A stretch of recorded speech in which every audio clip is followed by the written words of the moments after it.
नवरात्रि में भूलकर भी ना खाएं ये 3 सब्जियां, वरना माता दुर्गा का लगेगा श्राप, घर में आएगी भयंकर गरीबी।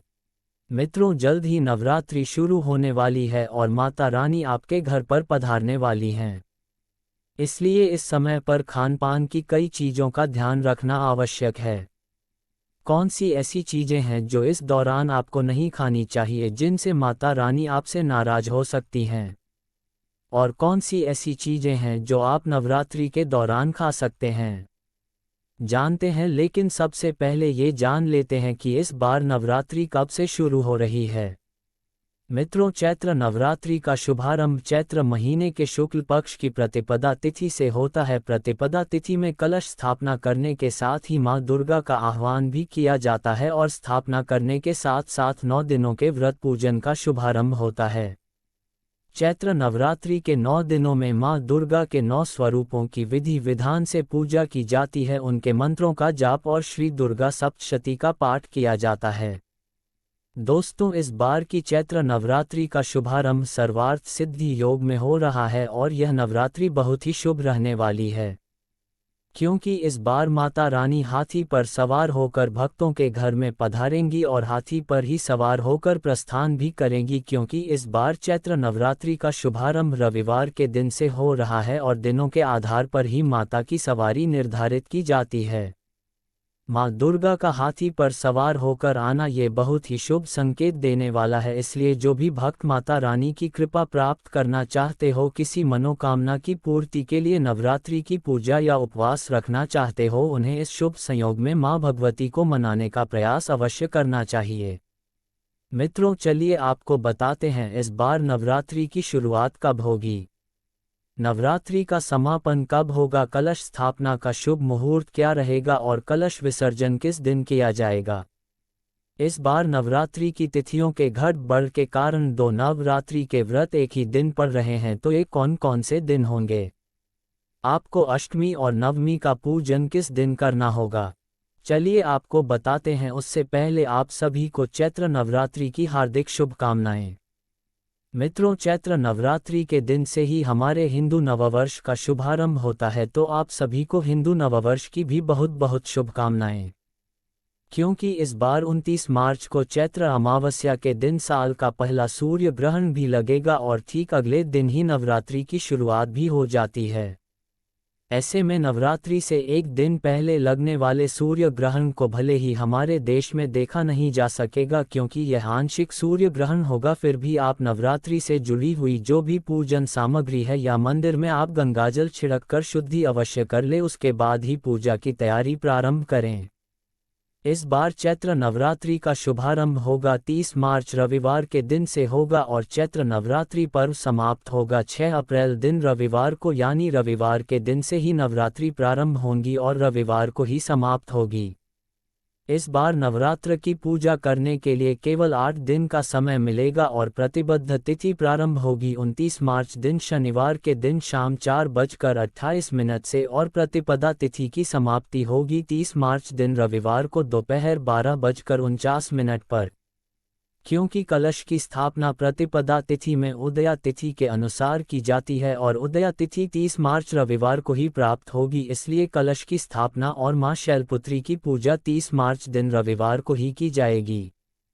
कलश स्थापना का सुबह का पहला मुहूर्त रहेगा सुबह 6:13 से 10:22 तक और इसके अलावा जो दूसरा शुभ मुहूर्त होता है अभिजीत मुहूर्त में दोपहर 12:01 से 12:50 तक रहेगा। 30 मार्च को चैत्र नवरात्रि का शुभारंभ सर्वार्थ सिद्धि योग में हो रहा है। इस दिन इंद्र योग और रेवती नक्षत्र का शुभ योग भी बन रहा है। चैत्र नवरात्रि के पहले दिन सर्वार्थ सिद्धि योग शाम को 4:35 से अगले दिन सुबह 6:12 तक रहेगा और इस योग में आप जो भी कार्य करेंगे वह अवश्य सफल होंगे, क्योंकि यह एक बहुत ही शुभ योग माना जाता है। अब अष्टमी और नवमी तिथि के बारे में जानने से पहले ये भी जान लीजिए कि नवरात्रि में किस दिन किस देवी माँ की पूजा होगी। नवरात्रि के पहले दिन कलश स्थापना के साथ ही माँ शैलपुत्री की पूजा की जाएगी। नवरात्रि के दूसरे दिन इस बार माँ ब्रह्मचारिणी और माँ चंद्रघंटा की पूजा की जाएगी। द्वितीय और तृतीय तिथि इस बार एक ही साथ पड़ रही है, यानी कि आपको दूसरे और तीसरे दिन की पूजा एक ही दिन करनी होगी। श्री दुर्गा सप्तशती के दूसरे और तीसरे दिन के जो भी पाठ है वह भी आपको इस एक ही दिन में करने होंगे। तो 31 मार्च सोमवार को माँ ब्रह्मचारिणी और माँ चंद्रघंटा की पूजा की जाएगी। नवरात्रि का तीसरा दिन रहेगा 1 अप्रैल मंगलवार को, इस दिन माँ कुष्मांडा की पूजा की जाएगी। चैत्र नवरात्रि का चौथा दिन रहेगा 2 अप्रैल बुधवार को, जिस दिन माँ स्कंदमाता की पूजा की जाएगी। नवरात्रि का 5वां दिन रहेगा 3 अप्रैल गुरुवार को, इस दिन माँ कात्यायनी की पूजा की जाएगी। नवरात्रि का 6ठा दिन रहेगा 4 अप्रैल शुक्रवार को, जिस दिन महासप्तमी रहेगी और माँ कालरात्रि की पूजा की जाएगी। 7वां दिन रहेगा 5 अप्रैल दिन शनिवार को, जिस दिन दुर्गा अष्टमी माँ महागौरी की पूजा की जाएगी और कन्या पूजन भी किया जाएगा। चैत्र नवरात्रि का 8वां दिन रहेगा 6 अप्रैल दिन रविवार को, जिस दिन महानवमी की पूजा और कन्या पूजन किया जाएगा। नवरात्रि व्रत का समापन इस दिन हो जाएगा और चैत्र नवरात्रि का 9वां दिन रहेगा 7 अप्रैल दिन सोमवार को, जिस दिन नवरात्रि व्रत का पारणा और कलश विसर्जन किया जाता है। इस बार दुर्गा अष्टमी यानी अष्टमी तिथि 5 अप्रैल दिन शनिवार को और राम नवमी यानी दुर्गा नवमी की तिथि 6 अप्रैल दिन रविवार को रहेगी। नवरात्रि के मौके पर घर की विशेष साफ सफाई की जाती है और धार्मिक मान्यताओं के अनुसार नवरात्रि में कुछ चीज़ों को खाने से मना किया गया है और ना ही यह सब्जी बनानी चाहिए। इन सब्जियों को बनाने और खाने से घर में नकारात्मक ऊर्जा आती है और साथ ही माता रानी का श्राप भी लगता है। और साथ में हम आपको बताएंगे कि कौन सी चीज़ें आप नवरात्रि के समय खा सकते हैं। तो आइए जानते हैं वह कौन सी चीज़ें और सब्जियां हैं जिन्हें नहीं खाना चाहिए। लेकिन उससे पहले अगर आप भी माता के भक्त हैं तो सबसे पहले कमेंट बॉक्स में जय दुर्गा माँ जरूर लिखें। साथ ही अगर आपने अभी तक चैनल को सब्सक्राइब नहीं किया है तो सबसे पहले चैनल को सब्सक्राइब जरूर कर लें और इस वीडियो को लाइक और शेयर करना बिल्कुल मत भूलिएगा। तो दोस्तों चलिए आपको सबसे पहले बताते हैं कैसे करें पूजा। प्रत्येक दिन विधिवत पूजा करने के बाद क्षमा प्रार्थना करने से माता प्रसन्न होंगी और शुभ फल देंगी। चलिए अब जानते हैं कौन सी चीजें आपको नवरात्रि के दौरान नहीं खानी चाहिए। 1. मूली से दूरी बनाकर रखें। ज्योतिष शास्त्र में मूली का संबंध राहु से बताया गया है। राहु के दोष को दूर करने के लिए मूली का दान करना चाहिए। आयुर्वेद के मुताबिक ये वातवर्धक होती है।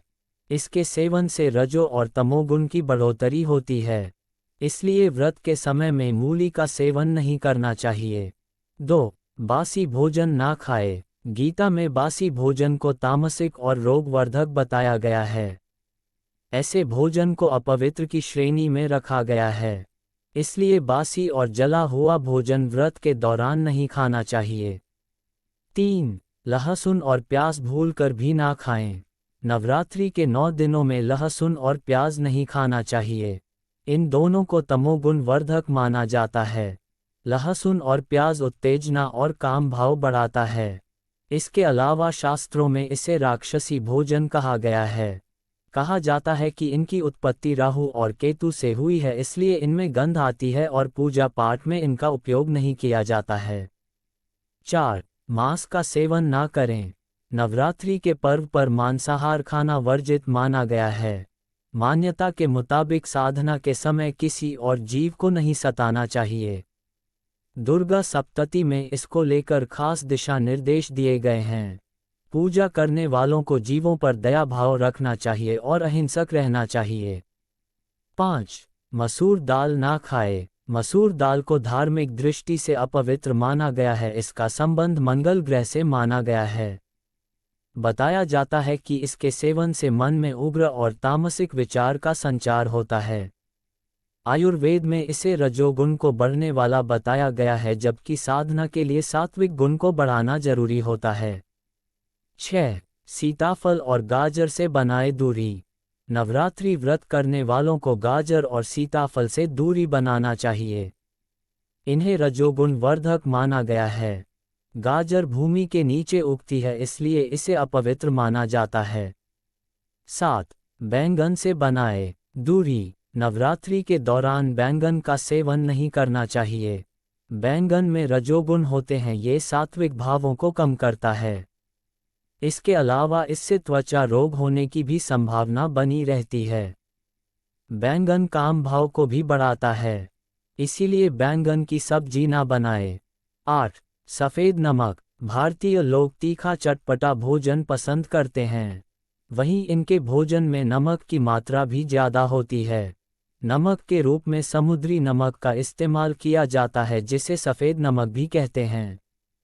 लेकिन इन 9 दिनों में सफ़ेद नमक की जगह पर सेंधा नमक का इस्तेमाल करना चाहिए। व्रत के दौरान सेंधा नमक खाना ही स्वीकार्य है।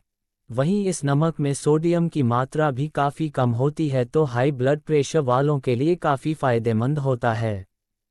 इसलिए नवरात्रि के 9 दिनों में उपवास के दौरान सेंधा नमक का ही सेवन करें। 9. कुछ मसाले भी हैं वर्जित। नवरात्रि के व्रत में कुछ मसालों से भी परहेज किया जाता है, जिसमें हल्दी और गरम मसाला शामिल है। वहीं जीरा का पाउडर भी नवरात्रि के दिनों में खाने से परहेज करना चाहिए।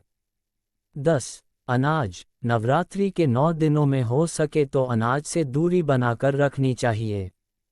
इनमें गेहूं, चावल, बेसन, मक्के का आटा, रागी, बाजरे का आटा शामिल है। व्रत में तो इन सभी चीज़ों का सेवन सख्त वर्जित है। ऐसे में इन 9 दिनों में अनाज का सेवन नहीं करना चाहिए। तो दोस्तों, आइए अब जानते हैं नवरात्रि में किन चीज़ों का सेवन करना चाहिए। 1. आलू। नवरात्रि के दिनों में आलू अधिकतर लोग खाते ही हैं। आप आलू को उबालकर और इसमें सेंधा नमक मिलाकर खा सकते हैं। नवरात्रि व्रत में आलू खाने से आपका पेट भरा हुआ रहता है, साथ ही आलू में कार्बोहाइड्रेट और प्रोटीन अधिक होता है। ऐसे में व्रत के दौरान आलू खाने से आपको एनर्जी भी मिलती है। आलू खाने से थकान और कमजोरी का एहसास बिल्कुल नहीं होगा। 2. शकरकंद। शकरकंद आलू का ही एक रूप होता है, लेकिन ये स्वाद में मीठा होता है। अगर आपने नवरात्रि का व्रत ले रखा है तो आप अपनी फास्टिंग डाइट में शकरकंद को भी शामिल कर सकते हैं। शकरकंद खाने से vitamin C, vitamin B6, calcium और पोटेशियम मिलता है। इससे आप में व्रत के बाद भी पूरे दिन एनर्जी बनी रहेगी। 3. अदरक। कई लोगों को सिर्फ अदरक वाली चाय पसंद होती है। ऐसे में अक्सर उनके मन में सवाल आता है कि नवरात्रि व्रत में अदरक खा सकते हैं या नहीं। तो इसका जवाब है हाँ, आप नवरात्रि व्रत के दौरान भी अदरक को चाय या सब्जी आदि में मिलाकर खा सकते हैं। 4. गाजर। गाजर को भी नवरात्रि व्रत में खाया जा सकता है। आप व्रत में गाजर की सब्जी बनाकर या फिर सलाद के रूप में खा सकते हैं। गाजर पोषक तत्वों से भरपूर होता है। ऐसे में व्रत के दिनों में गाजर खाने से आपके शरीर में पोषक तत्वों की कमी नहीं होगी। 5. खीरा। खीरे में काफ़ी अधिक मात्रा में पानी होता है। ऐसे में व्रत में खुद को हाइड्रेट रखने के लिए, पानी की कमी को दूर करने के लिए आप खीरे का सेवन कर सकते हैं। खीरे को आप सलाद के रूप में खा सकते हैं, इससे आपकी भूख भी शांत होगी और पानी की कमी भी नहीं होगी। 6. कच्चा केला और पपीता। नवरात्रि व्रत में केला और पपीते का सेवन तो आप कर ही सकते हैं, लेकिन आप कच्चे केले और कच्चे पपीते का सेवन भी व्रत के दौरान कर सकते हैं। नवरात्रि व्रत में आप कच्चे केले और पपीते का सेवन सब्जी के रूप में कर सकते हैं। इससे आपको पर्याप्त एनर्जी मिलेगी। 7. डेयरी उत्पाद। आप चीज़, पनीर, घी, मलाई, खोया जैसे डेयरी उत्पादों का सेवन नवरात्रि के उपवास के दौरान कर सकते हैं। इसके अलावा नवरात्रि व्रत में आप सभी डेयरी प्रोडक्ट खा सकते हैं। आप सुबह शाम दूध जरूर पिए। इसके अलावा पनीर का सेवन करें। पनीर को हल्का रोस्ट करके खा सकते हैं, इससे एनर्जी बनी रहेगी। 8. कुट्टू का आटा। नवरात्रि में उपवास के दौरान गेहूं और चावल जैसे नियमित अनाज की अनुमति नहीं होती है। ऐसे में आप कुट्टू का या सिंघाड़े का आटा या राजगिरा का आटा खा सकते हैं और सामान्य सफ़ेद चावल की जगह समाई के चावल खा सकते हैं। 9. साबूदाना खिचड़ी और साबूदाना लड्डू। नवरात्रि व्रत के दौरान साबूदाना खिचड़ी एक लोकप्रिय व्यंजन है। इसे साबूदाने और सूखी दाल से बनाया जाता है, जो पचाने में भी काफ़ी आसान होता है। चावल, उड़द की दाल, मूंग, चना दाल इस व्यंजन की मुख्य सामग्री है। यदि आप कुछ मीठा खाना चाहते हैं लेकिन बहुत अधिक चीनी या मैदा से बने उत्पाद खाने का मन नहीं है तो साबूदाना लड्डू एक और लोकप्रिय व्यंजन है जिसे आप नवरात्रि के उपवास के दौरान खा सकते हैं। इसके अलावा नवरात्रि व्रत में आपको रोजाना सभी ड्राई फ्रूट्स को मिलाकर खाना चाहिए। आप एक मुट्ठी मेवा रोज खाएं। इससे आपके शरीर में ताकत बनी रहेगी। आप रोजाना रोस्टेड मखाना भी खाएं। इससे आपको भरपूर एनर्जी मिलेगी। अंत में चैनल को जरूर सब्सक्राइब अवश्य कर लीजिएगा मित्रों।